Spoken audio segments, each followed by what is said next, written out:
আজকে ওমানে বাংলাদেশ এবং ভারতের দুই দেশের পররাষ্ট্রমন্ত্রী, বাংলাদেশের পররাষ্ট্র উপদেষ্টা এবং ভারতের পররাষ্ট্রমন্ত্রী যখন বৈঠক করছেন, তখন বাংলাদেশে ছাত্র সমন্বয়কদের মধ্যে একেবারে নেতৃত্বের দ্বন্দ্ব শুরু হয়েছে এমনটা আভাস পাওয়া যাচ্ছে।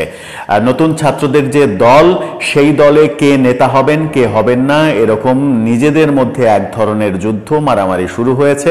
মারামারি বলতে হাতাহাতি নয়, একে অপরের থেকে কিভাবে টপকানো যায়, ভোট হবে নাকি সিলেকশন হবে, সিলেকশন হলে আমি হব, আরেকজন বলছে না আমি হব, আরেকজন বলছে না আমি হব নেতা।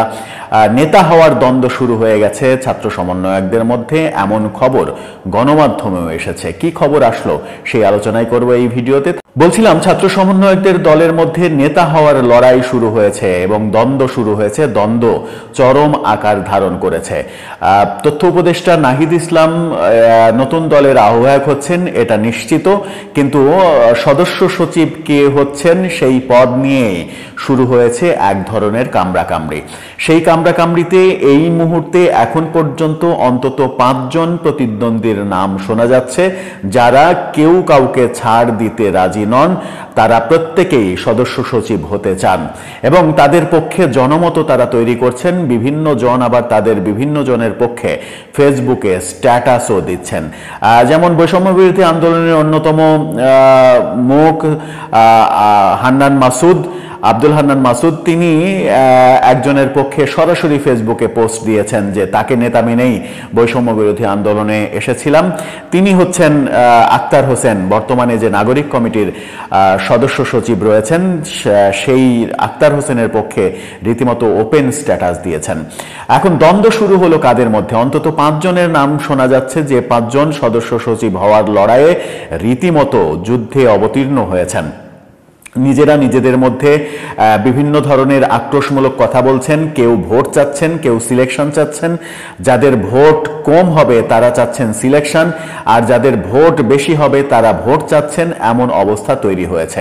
যাদের নাম শোনা যাচ্ছে সদস্য সচিব হিসেবে আসতে চান কিংবা আসতে পারেন, সেই 5 জন হলেন বর্তমান নাগরিক কমিটির আহ্বায়ক নাসির উদ্দিন পাটোয়ারি, সদস্য সচিব আক্তার হোসেন এবং যুগ্ম আহ্বায়ক আলী আহসান জুনায়েদ।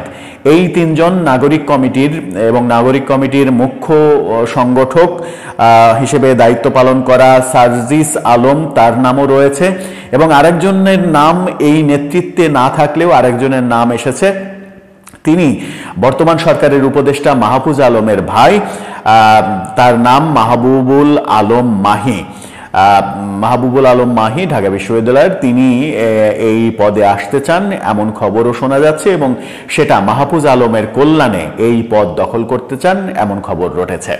এখন বিষয় হচ্ছে যে জনপ্রিয়তার দিক থেকে বলা হচ্ছে যে সব থেকে বেশি জনপ্রিয় আক্তার হোসেন, যিনি ঢাকা বিশ্ববিদ্যালয়ের নুরুল হক নূরের যে ডাকসু, সেই ডাকসুর সদস্য ছিলেন, ডাকসুর নেতা ছিলেন। তার এই বৈষম্য বিরোধী আন্দোলনে তার অনেক অবদান রয়েছে এমন ভাষ্য রয়েছে এবং সেই অবদানের কারণেই নাগরিক কমিটির তাকে সদস্য সচিব করা হয়েছে। নাসিরউদ্দিন পাটোয়ারিকে আহ্বায়ক করা হয়েছে, যদিও নাসিরউদ্দিন পাটোয়ারি দল বদল করা লোক। এর আগে প্রথমে ছাত্র শিবির করতেন, তারপরে এবি পার্টি করতেন, এবি পার্টি ছেড়ে নাগরিক কমিটিতে তিনি এসেছেন, নাগরিক কমিটির আহ্বায়ক হয়েছেন। তার এই কর্মকাণ্ডের কারণে তার জনপ্রিয়তা কিছুটা কম এবং তিনি এই দৌড়ে খুব একটা যে এগিয়ে রয়েছেন সেটা বলা যাবে না। সার্জিস আলম, তিনি হঠাৎ করে পিছিয়ে পড়লেন কেন, সেই আলোচনাও রয়েছে। সার্জিস আলম বৈষম্য বিরোধী ছাত্র আন্দোলনের অন্যতম প্রভাবশালী মুখ। তিনি যে সকল কথা মুখ দিয়ে বের করেন, মনে হয় যে বোমা ছাড়ছেন এক একটা। তার শরীরের ওজনের চাইতে কথার ওজন বেশি বলে অনেকে মনে করেন। সেই সার্জিস আলম হঠাৎ করে পিছিয়ে পড়লেন কেন? নাহিদ ইসলাম যখন আহ্বায়ক হচ্ছেন, তখন সার্জিস আলমেরই তো সদস্য সচিব হওয়ার জোর সম্ভাবনা থাকার কথা, অথবা হাসনাত আবদুল্লাহর সদস্য সচিব হওয়ার কথা। হাসনাত আব্দুল্লাহর নামই নেই এই আলোচনায়। সার্জিস আলমের নাম রয়েছে, কিন্তু সার্জিস আলম সবার থেকে পিছিয়ে রয়েছেন বলে শোনা যাচ্ছে। সবার থেকে এগিয়ে রয়েছেন এমনটা শোনা যাচ্ছে আলী হাসান জুনায়েদ, যুগ্ম আহ্বায়ক নাগরিক কমিটির, তার নাম শোনা যাচ্ছে সবার থেকে এগিয়ে রয়েছেন। এরপরে আক্তার হোসেন, যিনি সদস্য সচিব নাগরিক কমিটির, তার নাম রয়েছে।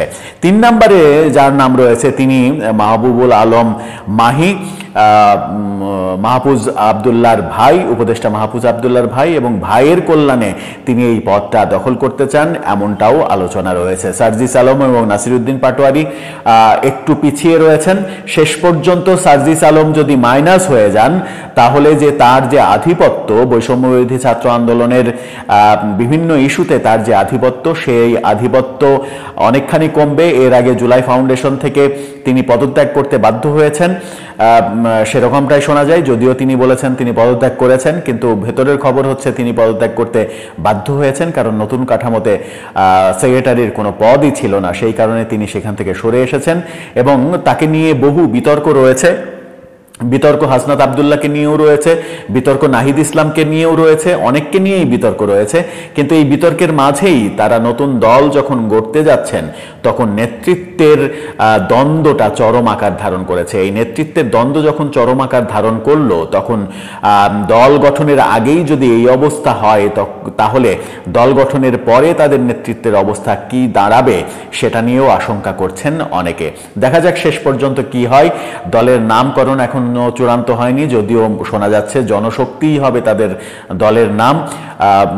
25 তারিখের মধ্যে দলের ঘোষণা আসতে পারে, 23 তারিখের মধ্যে নাহিদ ইসলাম পদত্যাগ করতে পারেন, এরকম খবরই শোনা যাচ্ছে। শেষ পর্যন্ত কি হয় সেটা দেখার অপেক্ষা। দর্শক, আপনার কি মনে হয় হঠাৎ করে এই বৈষম্যবিরোধী আন্দোলনের নেতাদের মধ্যে নেতৃত্বের দ্বন্দ্ব কেন তৈরি হলো, এবং এই নেতৃত্বের দ্বন্দ্ব তাদের নতুন যে দল, সেই দল তৈরিতে নতুন কোনো সংকট তৈরি করবে কিনা? আপনার মতামত জানিয়ে